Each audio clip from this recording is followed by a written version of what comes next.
Sept faits choquants sur les Noirs dans la Bible voudra peut-être vous dire que on a menti pendant des siècles sur la vérité sur les Noirs dans la Bible, a été enterré sous idées fausses, demi-vérités et purs et simples mensonges.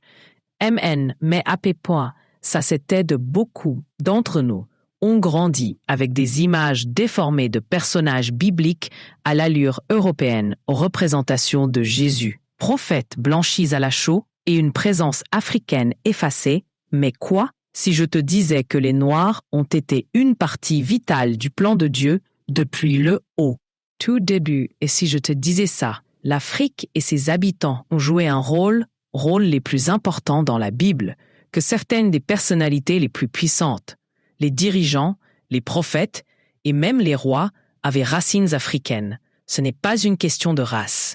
La suprématie, c'est une question de vérité biblique. Trop souvent, l'histoire est racontée à partir du point de vue de ceux qui sont au pouvoir. Mais la parole de Dieu ne ment jamais. Et quand nous sommes vraiment plongeons dans les Écritures et découvrons une histoire qui a été négligée, ignorée ou délibérément mal interprétée, es-tu prêt à apprendre la vérité? Décomposons-en 7 faits puissants sur les Noirs, dans le défait biblique qui remettront en question ce que vous. Je pensais que tu savais, et surtout vous montrer que le plan de Dieu a toujours été inclus. Mais avant de commencer, laisse-moi dire, ce n'est pas à propos de ça. La division, c'est à propos de l'Apocalypse, et c'est fait maintenant. Eh bien, le corps du Christ est composé de chaque nation, tribu et langue. Et connaître notre histoire ne nous divise pas, nous unit. Alors, prends ta Bible, ouvre ta cœur et plongeons dans quelques éléments bibliques, vérité. Fait 1. Les premiers humains étaient probablement noirs. Si vous avez déjà vu une photo de Adam et Ève dans une Bible pour enfants ou un en train de peindre dans une vieille église, vous êtes probablement « J'ai vu 2 personnes à la peau pâle, debout, un jardin », mais arrêtons-nous une seconde et demande est-ce que cela correspond réellement à la Bible? Retournons là où tout se passe a commencé, Genèse 2:7. Alors le Seigneur Dieu forma un homme à partir de la poussière du sol et respirait. Ses narines le souffle de la vie, et l'homme est devenu un être vivant. Pense maintenant à ce sujet. De quelle couleur est la poussière du sol? Si vous avez déjà traversé le terre d'Afrique ou du Moyen-Orient, vous remarquerez quelque chose d'important. Le sol est sombre. Riche et plein de lumière, Dieu aurait pu créer Adam à partir de n'importe quoi, mais il a spécifiquement choisi la poussière de la terre. Terre qui n'était pas pâle mais brun rougeâtre et foncé à Nchar, la science confirme cela, trop génétiquement, des études retracent les origines de la modernité. Les humains en Afrique parsèment même les laïcs. Les historiens reconnaissent que la civilisation a commencé là-bas. Peut-être que plus nous creusons, le plus nous trouvons la preuve que les humains étaient des gens profondément mélanés. Et la Bible ne s'arrête pas là. L'une des premières terres mentionnées dans Genèse 2 est Cush, qui est le nom biblique pour Éthiopie. Les rivières coulant d'Éden sont connectées à des terres qui sont aujourd'hui parties de l'Afrique et du Moyen-Orient. Donc, pourquoi est-ce important? Parce que nous traînons trop longtemps. Beaucoup avaient appris une image de des chiffres bibliques qui ne correspondent pas, histoire ou écriture, sachant que les premiers humains étaient probablement la peau foncée, nous rappelle que tous les gens, quelle que soit leur couleur, sont fabriqués en l'image de Dieu. Cette vérité ne concerne pas la division. Il s'agit de briser le faux récit et embrasser la réalité dont les Noirs ont fait partie. Le plan de Dieu depuis le tout début. Faites 2 Afriques ont joué un rôle central dans la Bible ne sert à rien si vous demandez à la plupart des gens là où se déroule la Bible, ils diront Israël. Peut-être qu'ils mentionneront Babylone ou Rome, mais l'Afrique qui fait partie de l'histoire, beaucoup de gens manquent. Pourtant, la Bible est remplie de références à l'Afrique. Allons-y, commencez par le fils de Noé, Shem, Ham et Japh, Genèse 10, et ces 3 hommes repeuplèrent le terre après le déluge. Et Ham's descendants, installés en Afrique, ses fils ont été Cush, Éthiopie, Égypte, Mi, Libye et Canaan. Voyez-vous ce Cush égaré et mettre toute la nation africaine, et quand on regarde les événements majeurs de la Bible, l'Afrique est toujours là. Abraham passait du temps en Égypte, Mecque et à Haute. Tandis que Joseph est un Hébreu, est devenu un dirigeant en Égypte et a sauvé son famille de la famine. Moïse a grandi à palais du Pharaon, les Israélites étaient délivrés de l'esclavage en Égypte. Les hommes nœuds ou hauts fonctionnent, même la famille de Jésus a fui en Égypte pour échapper à Hérode. L'Afrique n'était pas qu'un côté. Notez que c'était un endroit clé où Dieu déplaçait de manière puissante, mais quelque part en chemin, cette vérité a été enterrée. Maintenant, beaucoup de gens ont commencé à s'associer l'histoire biblique uniquement avec l'Europe ou le Moyen-Orient, oublie complètement que l'Afrique a été une base pour beaucoup d'histoires bibliques. Alors, pourquoi est-ce important? Parce que comprendre la présence de l'Afrique dans la Bible détruit le faux idée que le christianisme appartient à l'homme blanc religion, et ce n'est pas l'Évangile qui était en Afrique bien avant qu'il n'atteigne l'Europe. Les Africains faisaient partie de l'histoire biblique du commencement, et Dieu a toujours été là, travailler sur le continent. Maman. L'histoire peut essayer de l'effacer, mais l'Écriture dit vérité. L'Afrique a toujours fait partie de le plan de Dieu, fait 3 choses importantes.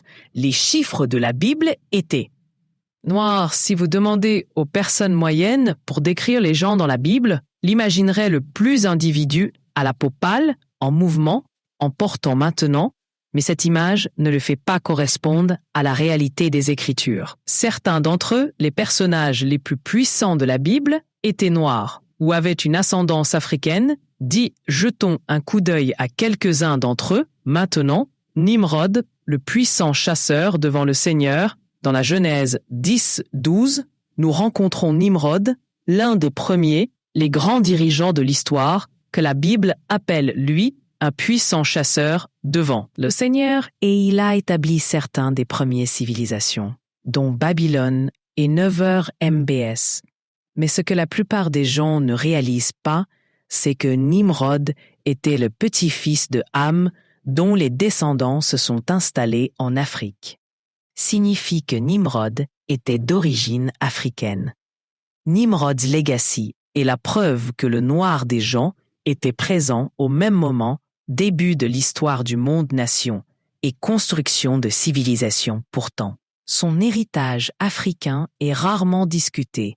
Majifishi Moses, épouse éthiopienne, l'une des exemples de race les plus clairs dans la Bible se trouve en chiffre 121, où la propre famille de Moïse critique lui pour avoir épousé une femme éthiopienne. Myriam et Aaron ont parlé contre Moïse à cause de la femme éthiopienne qu'il s'était mariée, car il avait épousé une éthiopienne femme. En réponse, Dieu réprimanda Myriam et Aaron, et comme punition, il frappa Myriam avec la lèpre, faisant sa peau blanc comme neige. Numéro 12, 10, 1 là-dedans. C'est un moment puissant. Dieu lui-même s'est élevé contre la discrimination qu'il a faite. Il est clair que le simple fait de juger quelqu'un par leur race ou l'appartenance ethnique est complètement contre sa volonté. Père et la reine de Saba, l'un des la femme noire la plus célèbre de la Bible est la reine de Saba qui voyagea pour rencontrer roi Salomon. Un roi, 10-13. Elle venait d'un riche africain royaume, très probablement Éthiopie ou Yémen, et elle était très intelligente et sage quand elle a rencontré Salomon. Elle lui a demandé des questions difficiles, et j'ai été impressionné avec sa sagesse. Phara. Mais voici quelque chose que beaucoup ne font pas. C'est que la tradition éthiopienne veut qu'elle et Salomon eut un fils, Ménite, le premier qui devint le premier empereur d'Éthiopie. Cela signifie que la lignée royale d'Éthiopie est reliée à la maison de David. Simon de Cyrène, l'homme qui a porté la croix de Jésus, dit, comme Jésus était sur le point d'être crucifié. Les soldats romains ont forcé un homme nommé Simon de Cyrène pour porter son marque de croix. 15h21. Sérim était en Afrique du Nord moderne jour Libye. Ce qui veut dire que Simon était un noir mec. Pense à ça, le plus jour important dans l'histoire de l'histoire où Jésus a porté les péchés du monde. En noir l'homme a eu l'honneur de l'aider, porter la croix, puis l'Éthiopien unique dans les actes 826-40. Un responsable éthiopien était à bord dans son char lisant le livre de Isaïe, quand Philippe, l'évangéliste, était conduit par le Saint-Esprit pour expliquer le Évangile à celui auquel l'Éthiopien croyait Jésus, fut baptisé sur place et partit retour en Afrique comme l'un des premiers convertis chrétiens enregistrés. Cela signifie le christianisme a atteint l'Afrique avant lui, jamais atteint l'Europe NE. Alors, pourquoi cela important? Parce que ce ne sont pas mineurs chiffres, ce sont des dirigeants et des personnes ayant une profonde signification. Spirituel BN, leur présence dans la Bible rappelle, nous que les Noirs ont toujours été une partie de l'histoire de Dieu, bien avant l'esclavage, colonisation ou division raciale moderne. Fait 4. La malédiction du jambon est une mauvaise interprétation. L'une des plus grandes, les mensonges jamais racontés, sont la fausse idée que les Noirs étaient maudits dans la Bible humain. Cette croyance a été utilisée pour justifier l'esclavage et l'oppression, mais c'est basé sur une lecture complètement erronée des Écritures. Regarde ce qui s'est réellement passé. La Bible dit, en fait, dans la Genèse 9, 1827, après le déluge, Noé planta. Le vignoble a bu trop de vin et est tombé endormi nu dans sa tente. Non. Son fils Ham l'a vu et lui a dit « Frères Shem et Jat, respectueusement couverts leur père, sans regarder quand Noah s'est réveillé, il était en colère, mais voici la partie clé, maudite soit Canaan. Il sera le serviteur des serviteurs pour son frère, Genèse 9, 25. As-tu compris que Noah ne l'avait pas fait maudit jambon? Il a maudit Canaan, l'un des Ham, mes fils. Décomposons cela maintenant. Non, les descendants de Canaan ne l'ont pas fait installer en Afrique. Ils vivaient dans le Moyen-Orient moderne, Israël, Liban et Syrie 2. La malédiction était spécifique à Canaan. Pas tous les descendants de Cham 3. Cette prophétie s'est accomplie lorsque Israël n'a pas conquis le pays de Canaan dans la traite transatlantique des esclaves. Odée a nommé ses féères. Comment ce mensonge a été utilisé contre les Noirs pendant des siècles? Des marchands d'esclaves et des racistes, les théologiens ont déformé cette histoire pour dire que tous les Noirs étaient maudits esclaves. C'était un mensonge complet. Il y a nulle part dans la Bible qui dit Noirs, les gens étaient maudites ou censés l'être serviteurs. Et pour la journée, en fait, la Bible s'exprime constamment contre l'oppression. Exode 216 dit que quiconque en kidnappe un autre, et soit il le vend, soit il l'a toujours quand il est attrapé, doit être mis à mort. C'est une condamnation directe de l'esclavage. L'idée que les Noirs étaient destinés à l'esclavage n'est rien d'autre qu'un mensonge artificiel utilisé pour manipuler le script d'écriture pour le pouvoir et le contrôle vérité. Sur la justice de Dieu partout l'histoire, des gens méchants ont abusé du Bible pour justifier leur propre méchanceté. Mais la parole de Dieu est claire. Tous les gens le sont fabriqués à son image. Actes 17, 26 dit de un seul homme. Il a créé toutes les nations qui devraient habiter toute la terre. Il n'y a pas de race inférieure aux yeux de Dieu. Le mensonge de la malédiction du jambon est juste un autre exemple de la façon dont les humains ont écriture tordue pour leur propre gain. Donc pourquoi est-ce important? Parce que quand nous libérons des faux enseignements, que nous réclamons la vérité, que les Noirs ne sont pas maudits, nous sommes choisis, appelés et créés à l'image de Dieu comme tout le monde. Sinon, fait 5, la Bible a prophétisé le lutte des Noirs ou construire. L'une des choses les plus puissantes à propos de la Bible, c'est qu'elle ne se contente pas raconter l'histoire du peuple de Dieu. Aussi, prophétisent leur avenir. De nombreux croyants. J'ai remarqué que certaines des prophéties sur la souffrance de la captivité et de l'oppression semblent refléter les luttes historiques des Noirs. Se pourrait-il que la Bible parle des difficultés noires, les gens seraient confrontés bien avant de ces produits? Jetons un coup d'œil à Écriture, Deutéronome 28. Une prophétie de lutte dans le Deutéronome 28. Dieu trace deux chemins pour les bénédictions des Israélites pour l'obéissance et malédiction pour la désobéissance. L'une des plus frappantes passages est le Deutéronome 28, 68, qui dit « Et le Seigneur apportera, tu retournes en bateau vers l'Égypte, un voyage, j'ai promis, que tu ne devrais plus jamais refaire. Et là, vous vous offrirez pour vente à vos ennemis, en tant qu'hommes et femmes, des esclaves. Mais il n'y en aura pas, l'acheteur étant emmené à bord des navires, ça fait beaucoup, comme si j'étais vendu comme esclave aux Noirs ont fait face à des siècles de violence, servitude. Aucun acheteur ne pourrait se référer à la réalité que même après l'esclavage, l'oppression et la discrimination se poursuivent. De nombreux chercheurs se demandent si le passage concerne directement la traite transatlantique des esclaves. Mais une chose est claire, les luttes décrites dans ce chapitre ressemblent étrangement à ce que les Noirs ont enduré tout au long de l'histoire. Des avertissements bibliques à propos de l'oppression, Dieu avertit son peuple encore et encore sur l'oppression et mauvais traitement. Pas de cochon-paix. La Bible dit-nous que la justice arrivera, mais cela promet également que Dieu apportera, Psaume de justice 1036. Le Seigneur opère la justice et justice pour tous les opprimés. Proverbe 22:16. Quiconque opprime les pauvres pour augmenter sa propre richesse ne viendra que à la pauvreté. Isaïe 11:17. Apprenez à faire le bien, recherchez la justice, défendre les opprimés. Peu importe combien injustice à laquelle les Noirs ont été confrontés tout au long de l'histoire, la Bible le dit, il est clair que Dieu n'est... Non, qu'est-ce qui empêche les SS de souffrir rédemption des luttes des Noirs ont enduré, de l'esclavage à la ségrégation depuis du colonialisme au racisme, sont douloureux et indéniables. Mais la Bible nous le rappelle aussi que la souffrance n'est pas la fin de l'histoire. Dans l'Exode, Dieu a délivré le Israélite d'Égypte, qui, dans le livre de les Juges, il a sauvé son peuple à plusieurs reprises de l'oppression. Dans le Nouveau Testament, Jésus est venu libérer les captifs.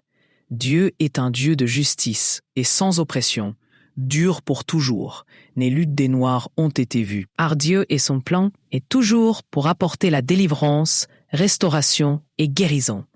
Fait 6 Dieu le plan pour toutes les nations, inclut le noir, les gens. C'est l'un des plus gros mensonges jamais racontés. C'est que le christianisme appartient à l'homme blanc religion. Oh non, ça ne pourrait pas être plus éloigné du vérité. Les Noirs ont fait partie de Dieu plan dès le début. Et la Bible indique clairement que son royaume est pour tous les gens. Agis 17, 26, un sang, plusieurs nations, d'un seul homme. Il a fait toutes les nations qu'ils devraient habiter le terre entière. Ce verset est puissant parce que cela nous rappelle que peu importe d'où nous venons, nous sommes tous connectés. Il n'y a pas de race supérieure ou inférieure, seulement la création de Dieu non-feu. Le rôle de les Noirs dans l'Église primitive était nombreux. Les gens ne réalisent pas que certains des premières églises chrétiennes se trouvaient l'Afrique. À J13, on mentionne un homme nommé Siméon, appelé Niger, ce qui signifie noir. Il était l'un des prophètes et enseignants de l'Église primitive. Homme, ne le faites pas chercher, l'Église d'Alexandrie en Égypte était l'un des chrétiens.